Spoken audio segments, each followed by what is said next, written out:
हमें महल का सीन दिखा रहता है जब सब लोग वहां जमा थे और वहां बाल रूम में पार्टी हो रही थी और सब लोग कहते हैं क्या तुमने सुना, ये तो इस बार एम्पर ने कुछ ज्यादा ही सख्ती कर दी अपनी बेटी पर। हालांकि वो व्हाइट नाइट की मेंबर थी लेकिन उन्होंने उसे ब्लैक नाइट में भेज दिया। सच में उसकी पर्सनैलिटी बहुत ज्यादा अजीब है लेकिन फिर भी वो यंग गर्ल है तो लड़कियां बातें करती है, लेकिन वो तो बहुत ज्यादा बुरी थी। अच्छा हुआ उसके साथ ये हुआ और सब लोग उसके बारे में बातें किए जा रहे थे कि हमें तो यही पता था कि उसके साथ यही होना था। और तब वहां पर दो लड़के खड़े थे, उनमें से एक कहता है तुम्हें सच में लगता है कि वो ये सबको झेल लेगी, तो दूसरा कहता है हाँ, वैसे भी हमें दूसरे लोग की बातों पर ध्यान ही नहीं चाहिए। और वो था सीरियस, व्हाइट नाइट का मेंबर। तो दूसरा कहता है हाँ बिल्कुल, वैसे भी इसमें कुछ गलत नहीं है, 1 या 2 दिन वो वहां पर रहेगी और उसके बाद वो वापस आ जाएगी। और वो था ह्यूगो, वो भी व्हाइट नाइट का मेंबर था।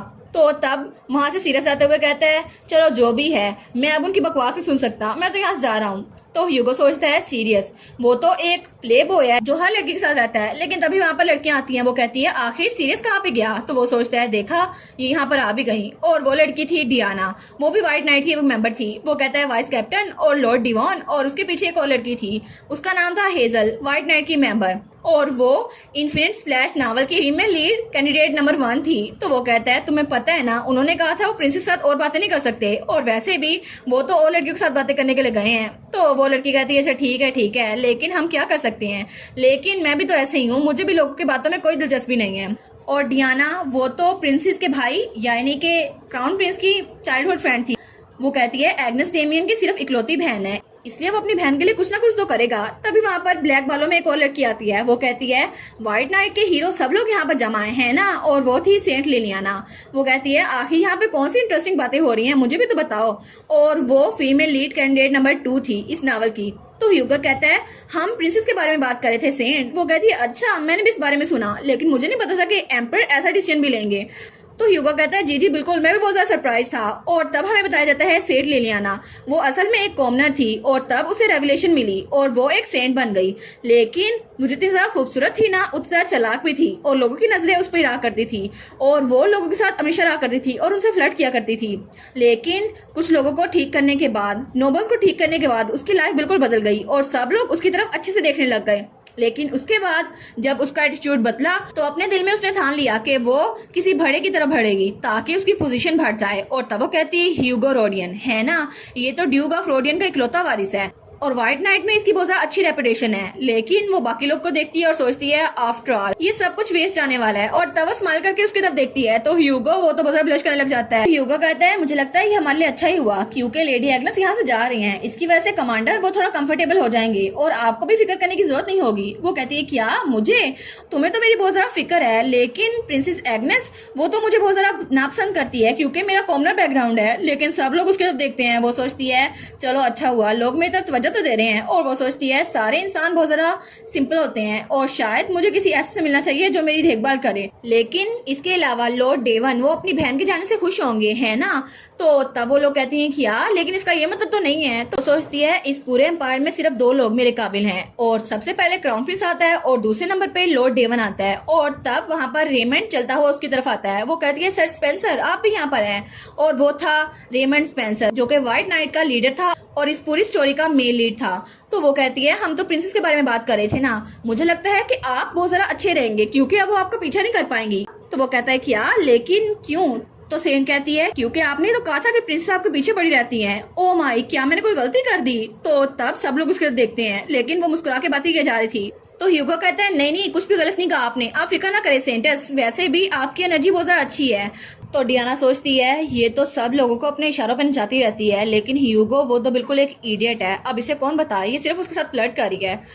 एपिलॉग 4 में हमें व्हाइट नाइट के सारे मेंबर्स दिखाए जाते हैं। सबसे पहले था रेमंड जो कि व्हाइट नाइट का हेड था, और फिर था सीरियस मेल्वियन और वो तो एक प्ले बॉय था। फिर था ह्यूगो जो कि सेंट को बहुत ज़्यादा पसंद करता था, और फिर थी डियाना जो कि प्रिंस की चाइल्डहुड फ्रेंड थी और वाइस कमांडर भी थी व्हाइट नाइट की, और फिर थी हेजल जो कि इस नावल की मेन लीड थी, और उसके बाद थी लिलियाना जो कि एक सेंटेंस थी, लेकिन असल में शायद इस स्टोरी की मेन विलन वही होने वाली है। तो ये सारे के सारे थे व्हाइट नाइट के मेंबर्स। और इसके अलावा हमारी हीरोइन का भाई डेमियन सेंट वो भी व्हाइट नाइट का एक मेंबर था, और जो कि क्राउन प्रिंस भी था। और ये सारे के सारे मेंबर्स व्हाइट नाइट के थे, और आगे स्टोरी में इनका काम बहुत ज़्यादा होने वाला है, तो इनके नाम याद कर लें क्योंकि स्टोरी में इनका किरदार बहुत अहम होने वाला है। और दूसरी तरफ सीन चेंज होता है और हमें हमारी हीरोइन का कमरा दिखा रहता है जब वहां पर उसकी मेड उसके साथ बैठी हुई थी। तो तब वो कहती है ब्लैक नाइट सच में, तो मुझे तो कोई आइडिया नहीं था।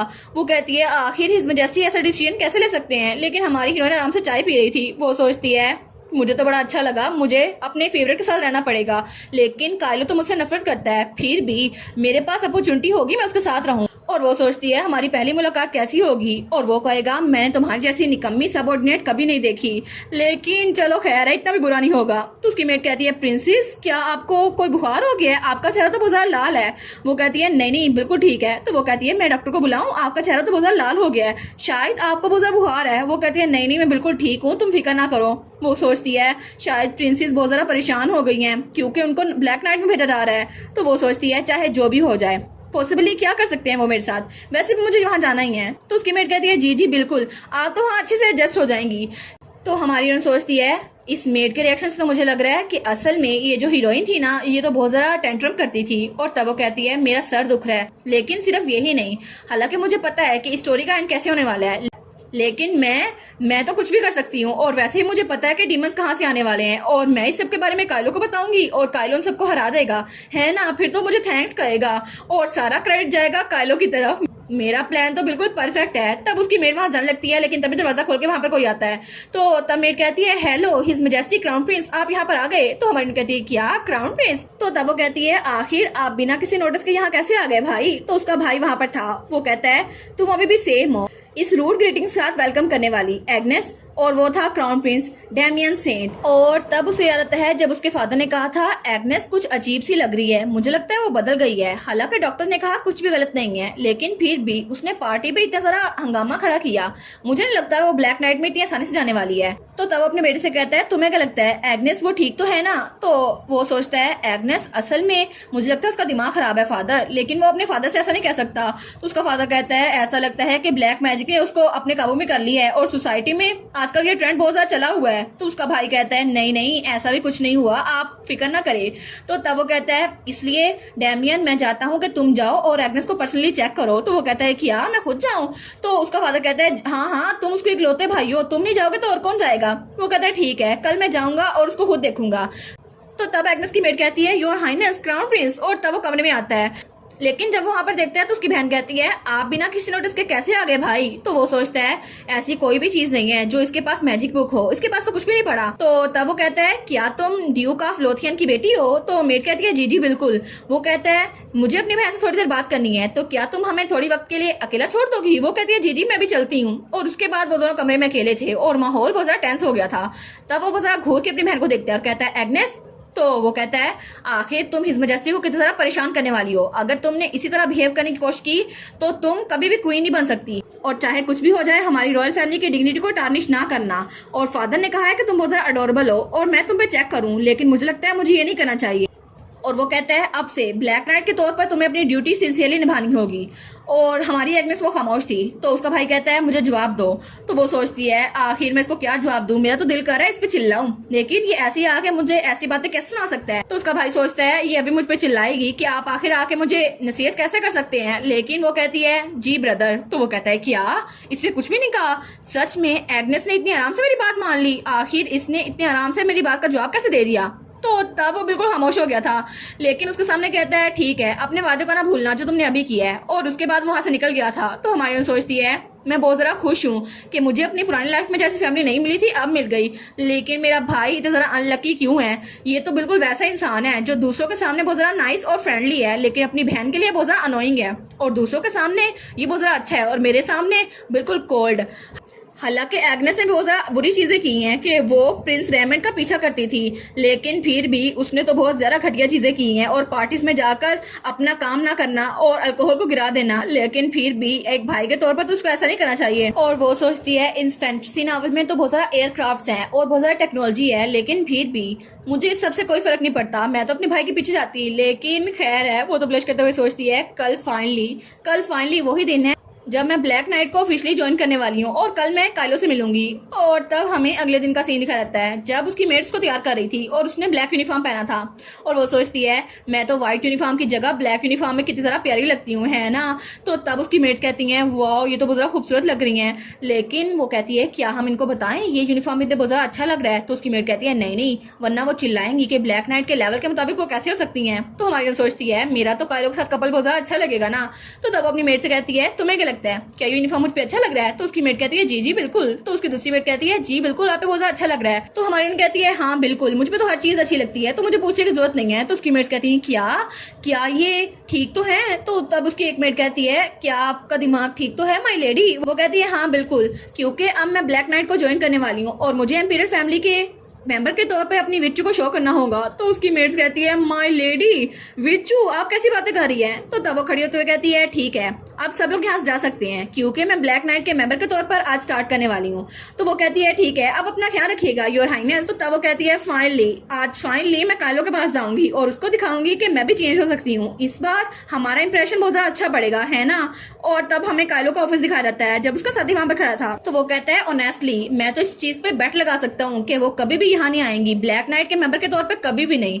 तो काइलो कहता है वेल हो तो सकता है, लेकिन तब उसे कुछ दिनों पहले का सीन दिखा रहता है जब वो एम्पर के सामने था। तो एम्पर कहता है जैसा कि तुम्हें पता है एग्नेस ने अपनी माँ को बचपन में खो दिया और वो बिल्कुल अकेले भरी हुई, इसलिए ऐसी रूमर्स फैली हुई है कि एग्नेस बहुत ज्यादा सेल्फिश है और वो एक हीलर का काम नहीं कर सकती, लेकिन असल में वो बहुत ज्यादा फ्रेजाइल है और वो बहुत ज्यादा डरा करती थी क्योंकि उसकी माँ के सिम्टम्स की वजह से उसने अपनी माँ को बचपन में खो दिया और उसके बाद उसकी नैन भी मर गई, इसलिए वो तो बिल्कुल एक लाश की तरह फिरती थी। और फिर पता नहीं क्या हुआ लेकिन अपनी बेटी भी बहुत ज्यादा सॉफ्ट हो गया, इसलिए मैं हेल्प नहीं कर सकता। तो काइलो सोचता है कि एम्पर मुझे ये कहना चाहता है कि मैं उसके साथ अच्छा सलूक करूं, तो शायद मुझे एग्नेस के साथ अच्छे रहना होगा। लेकिन तभी एम्पर कहता है ठीक है लेकिन हमेशा के लिए वो ऐसे नहीं रह सकती, इसलिए तुम उसके साथ थोड़ी सख्ती करना। वो कहता है क्या। तो वो कहता है बिल्कुल मैंने सुना था कि तुमने अच्छा काम किया जंग में, इसलिए मैं चाहता हूँ कि तुम मेरी बेटी का ध्यान रखो और अगर तुम डीमन साथ लड़ सकते हो तो तुम एग्नेस को भी कंट्रोल कर सकते हो, है ना। बस इस बार उसको जिंदगी की करवाहट को चख लेने दो। तो काइलो कहता है क्या आपका मतलब है कि मैं उसको कोई भी प्रेफरेंस ना दूं, है ना। क्या आप यही कहना चाहते हैं उसको अपने सबऑर्डिनेट की तरह ट्रीट करूं। तो एम्पर कहता है हाँ बिल्कुल जितना हो सके, वैसे भी मैं चाहता हूँ कि तुम उसे एक सबऑर्डिनेट की तरह ट्रीट करो ना कि एक रॉयल फैमिली के मेंबर की तरह। और तब वो सोचता है क्या एम्पर की रिक्वेस्ट तो कुछ ज्यादा ही अजीब है, हालांकि एम्पिरियल फैमिली के पास अथॉरिटी है कि वो कुछ भी चेंज कर सकती हैं। और वो सोचता है कि अगर उसकी स्टेप मदर या हाफ ब्रदर में से कुछ हो तो शायद इस मैटर को थोड़ा धकेला जा सकता है, लेकिन खैर है अब एम्पर ने कह दिया है तो मैं भी उस पर सख्ती बरतूंगा, अब मैं उसके साथ नरमी नहीं कहने वाला। तो वो कहता है वेल तुम्हें इस बात के लिए पछताना पड़ेगा क्योंकि शायद वो यहाँ पर ना आए, वैसे मुझे लगता है वो यहाँ पे नहीं आने वाली। लेकिन तभी उनको आवाज आती है सेंट एग्नेस यहाँ पहुंच चुकी है। तो वो दोनों कहते हैं क्या, और तभी दरवाजा खुलता है तो वो कहता है हाँ अंदर आ जाओ। और तब हमारी हीरोइन वहां से अंदर आती है, वो कहता है प्रिंसेस एग्नेस, और हमारी एग्नेस ब्लैक यूनिफॉर्म में बड़ी क्यूट लग रही थी। और इसी के साथ ये वाला पार्ट यहीं पर ख़त्म। तो आप लोग बताइएगा आप लोग को ये पार्ट कैसा लगा और वीडियो को लाइक और चैनल को सब्सक्राइब लाजमी कीजिएगा। बाकी वीडियोस का लिंक भी स्क्रीन पर नज़र आ रहा होगा तो काइंडली उनको भी चेकआउट कर लें। और thank you so much for watching my videos. Stay safe, bye bye.